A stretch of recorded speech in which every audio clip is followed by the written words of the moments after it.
네, 안녕하세요. 저번에 2030 통일 토론 대회에 참여하게 됐다가 거기서 어떻게 좋은 성적을 감사하게도 받게 돼서 이렇게 연세에 참여하게 됐고요. 이번 연수에서 이제 가는 장소들이 대부분 다 남북 문제들, 통일 문제들 이런 것들과 관련이 있는 장소인데 거기에 들렀다가 그 이후에 토론하는 과정에서 현재 현황들이나 국제적인 정세와 연관지어서 이런 남북 문제를 조금 심도 있게 바라볼 수 있는 시각을 길렀으면 좋겠습니다.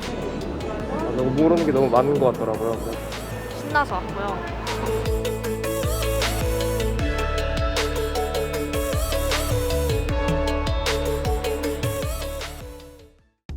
20대, 30대 분들 같은 경우는 사실 예전에 비해서 통일에 대한 그런 필요성 같은 거를 많이 못 느낀다고 제가 많이 생각했거든요. 이제 분단 이후 저희는 너무 오랜 시간 동안 고착화가 되었다 보니까 익숙해졌고, 그러니까 2030 세대라고 흔히 불리는 세대들이 먼저 북한에 대해서 장소적 그리고 인적 관련성이 되게 적거든요. 이게 이제 통일과 관련되고 북한과 우리나라의 관계에 대해서 얘기를 해야 되는데 중국과 미국을 빠뜨리고는 얘기를 할 수가 없고, 알뜰 비행장 경납고에 가서도 사실은 이 자리에서 실제로 그런 일이 일어났다라는 게 실감이 크게 되지는 않았던 것 같아요. 아마 그게 우리가 지금 현재 통일에 대해서 느끼고 있는 점이 아닐까라는 생각을 했던 것 같아요. 이게 일본에서 출격한 비행기가 중국 본토를 공습을 하고 다시 일본으로 돌아가기에는 그 항속 거리가 짧기 때문에 중간에 급유할 곳이 필요했는데 그 중간 기착지로 적절했던 것이 바로 제주도 여기 알뜨르 일대였던 거죠. 10여 년 동안 모슬포 지역의 제주도민들이 동원이 되어서 강제 노동을 했다고 합니다. 2030은 전쟁이라는 걸 전혀 실감하지 못하는 세대라고 생각해요. 군대를 가지 않는 사람들에게는 더더욱 그렇고요. 근데 여기 와서 전쟁에 실제로 이용이 되었고 전쟁에 동원되었던 사람들의 흔적을 보니까 전쟁이라는 게 정말 우리 삶과 그렇게 멀리 떨어져 있는 것이 아니구나라는 것을 깨닫게 됐고, 지난 우리 아픈 역사를 조금 더 입체적으로 볼 수 있게 되었었던 것 같고요. 우리가 평화와 통일을 향해서 나아가는 방향에서 가해자가 되지 않고, 그리고 누군가에게 이런 희생을 일으키지 않으려면 어떤 점을 조심해야 되는지를 조금 더 가슴 깊게 생각할 수 있는 좋은 계기였던 것 같습니다. 개인적으로는 그러니까 북한이나 통일에 왜 그렇게까지 목을 맬까? 왜 그렇게까지 중요하게 생각을 해야 되는 문제일까?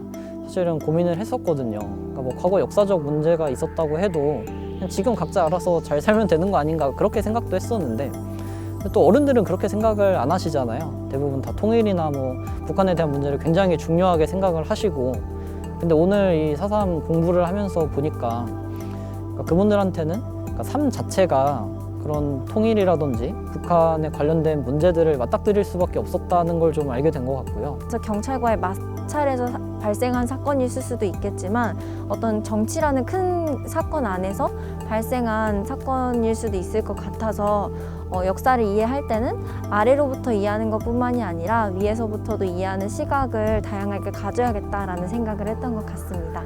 역사 같은 경우는 서로 다른 주장들을 검증을 하면서 무엇이 진실인지 진실 공방을 통해서 그 역사에 대한 그런 깊이라든지 이해가 발전한다고 하잖아요. 그리고 저희 개개인이 가지는 가치관도 좀 비슷한 맥락이라고 저는 생각하거든요.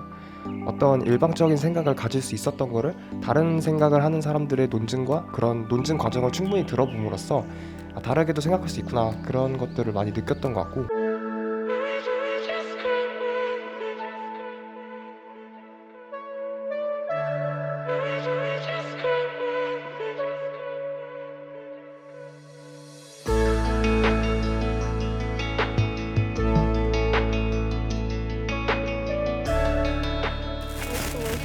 멋있어 진짜. 옷이랑 지금 너무 잘 어울려서. 재밌는 게 이런 게 있어요. 지금 60, 70대이신 분들이 지금 40, 50대이신 분들 예전 세대 때 요즘 젊은 세대들은 통일에 관심이 없다라고 말을 했었다고 하더라고요. 여러분들의 좀 생각이 궁금해요. 왜냐면 제가 알기로 20대, 30대 분들 같은 경우는 사실 예전에 비해서 통일에 대한 그런 필요성 같은 거를 많이 못 느낀다고 제가 많이 생각했거든요. 일단 저부터 말씀드리면 사실 어려운 것 같아요. 저는 해야 된다고 생각하면 사실 되게 막막하거든요. 왜냐면 그냥 단순히 통일했다고 좋은 게 아니라 풀어나가야 될 숙제들이 너무 많으니까. 지금 80대 되시는 그런 할머님들은 실제로 6.25를 겪으셨고 그 다음에 그런 분단되는 과정을 지켜보셨으니까, 그리고 실제로 누구는 이제 북한에 진짜로 친지가 있거나 뭐 어머니가 북한에 계시는데 나는 여기 있거나 이런 식으로 인적 관련성도 있는 분들이 많은데, 사실 저희 세대 중에서는 뭐 지금 내 형제가 북한에 가 있고 이런 사람들 사실 없잖아요. 이전에 2030 토론 대회를 준비를 하면서 파이브아이즈에 가입을 해야 되는지에 대해서 또 이제 논제에 대해서 논의를 할 때도 계속해서 이제 느꼈던 게, 중국과 미국을 빠뜨리고는 얘기를 할 수가 없고 진짜로 할 수 있어? 라는 질문을 던졌을 때는 어떤 뉴스를 마주했을 때 우리 세대가 보는 장면들은 우리가 아무리 하고 싶다고 해도 할 수 없어와 같은 현실들의 장면들이기 때문에 논의 자체를 이제 꺼리게 되는 것 같아서, 북한에는 핵무기가 있고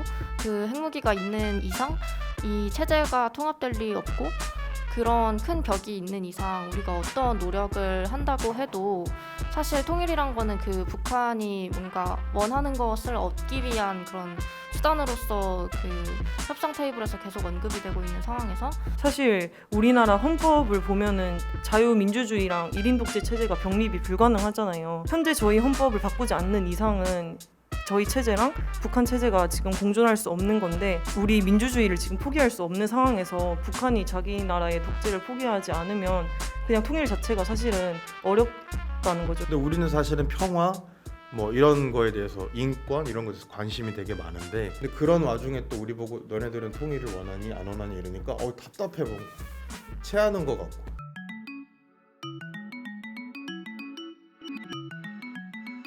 친구들이 사전에 준비했던 내용들, 또 그 내용들을 함께 토론하면서 통일을 기존의 민족주의 관점에서 접근하는 것이 아니라 국제주의 관점에서 접근한다는 새로운 사실을 깨닫게 됐습니다.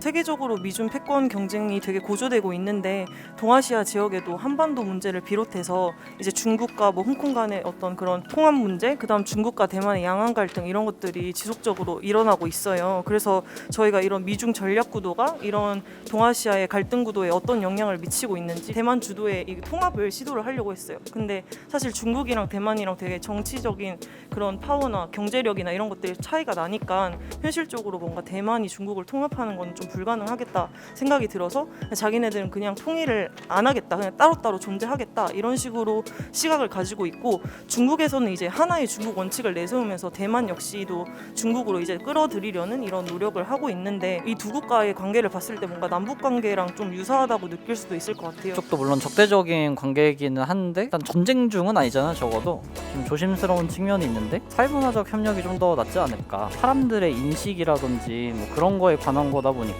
협상을 하더라도 부드럽게 좀 진행이 되고 실제로 지켜질 수 있는 내용들이 타결될 수 있지 않을까 생각을 해서, 정치적 교류라는 것이 중단되더라도 사회 문화적 차원에서는 교류가 지속될 수도 있을 거고, 그리고 독일의 사례에서도 볼 수 있듯이 결국 북한의 그런 독재 정권을 이제 무너뜨리고 평화로서 갈 수 있는 길을 확대하려면 북한 내에서의 주민들의 생각 변화라든지 아니면 전체적인 사회 분위기의 변화라는 것이 수반돼야 되거든요. 저는 조금 더 그런 정치적인 교류나 그런 정치적인 의미가 조금 더 중요하지 않나라는 생각을 했던 것 같아요. 특히나 오늘 이제 제주 해군기지나 누에마루 거리 같은 곳을 방문을 했을 때 조금 더 우리나라의 관계, 또 우리나라와 북한과의 관계를 봤을 때는 미국이나 중국이라는 주체를 뺄 수는 없는 것 같아요.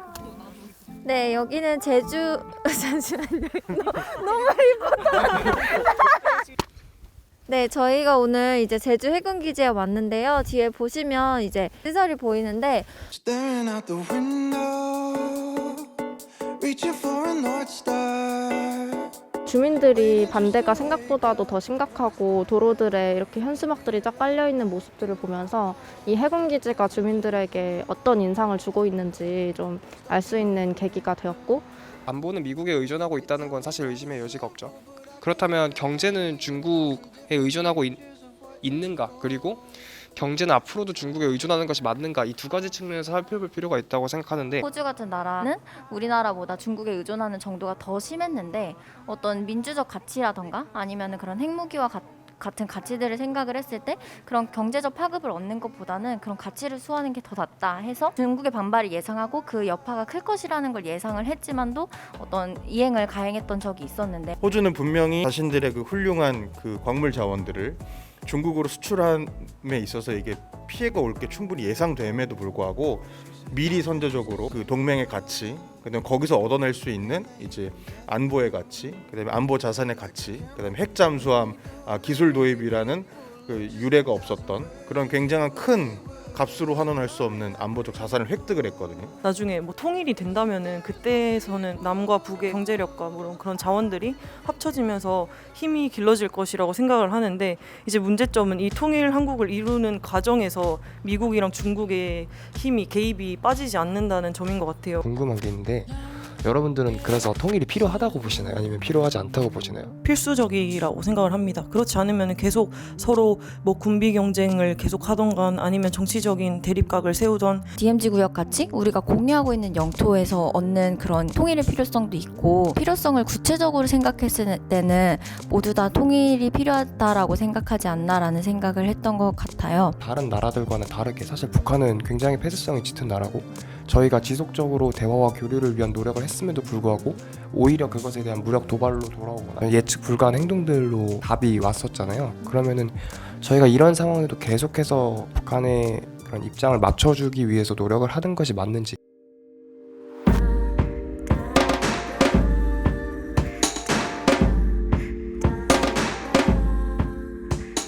기성세대 분들은 청년들이 아예 통일에 대해서 관심이 없다고 생각을 하고 한민족이라는 것을 내세워서 우리 통일을 이끌어야 된다고 이렇게 주장을 하시는 분들이 많은 것 같은데 아무래도 청년들은 그런 식으로 접근을 하면 반감을 가질 수도 있고 우리 국제 정세들을 언급을 하시면서 우리나라가 앞으로 통일이 되면 좋은 점들을 말씀하시면서 설득을 하고 그들의 입장을 이해하려고 하면 서로 2030 세대나 기성세대 간의 갈등들이 좀 줄어들지 않을까라고 생각을 합니다. 애국심을 갖는 것이라는 게 이전 세대에는 당연한 일일 수도 있지만 애국심을 가지려면 우리가 어떻게 해야 되지? 라는 거를 저희는 논의를 하고 있잖아요. 우리 세대가 지금 갖고 있는 것이 얼마나 당연하지는 않은지를 좀 알아야 될 것 같아요. 민주주의라는 것도 이전 세대가 겪었을 때는 당연히 있는 것은 아니었기 때문에 더 소중한 가치이고 하지만 지금 우리가 겪고 있는 사회라는 게 그냥 만들어진 게 아니라 어떤 일련의 과정 속에서 만들어진 것이기 때문에 우리는 그것을 이루어가고 그러니까 통일이라는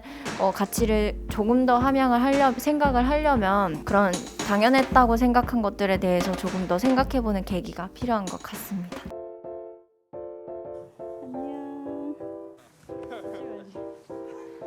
안 내면 진 거 가위바위보.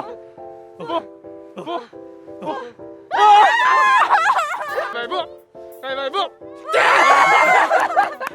자, 저는 좀 가벼운 패딩을 드리겠습니다. 통일에 대해서 얘기를 한다는 것 자체에 거부감을 갖는 사람들이 많은데 사실 저도 그랬었고 그런데 어떤 정답을 정해놓고 그것을 향해 나아간다기보다는 평화와 통일이라는 것 그리고 우리 남북 간의 교류에 있어서 어떤 방향으로 나아가는 것에 대해서 무엇이 옳고 무엇이 그른지 본인이 생각했을 때 정당한 방향은 무엇이고 합리적인 대안은 무엇인지 한 번쯤은 깊게 생각해 보는 것 자체만으로도 앞으로 우리의 미래를 위해서도 굉장히 좋은 자산이 될 거라고 생각하기 때문에 그것에 대해서 보다 넓게 생각해 볼 수 있는 그런 계기가 되었으면 좋겠습니다.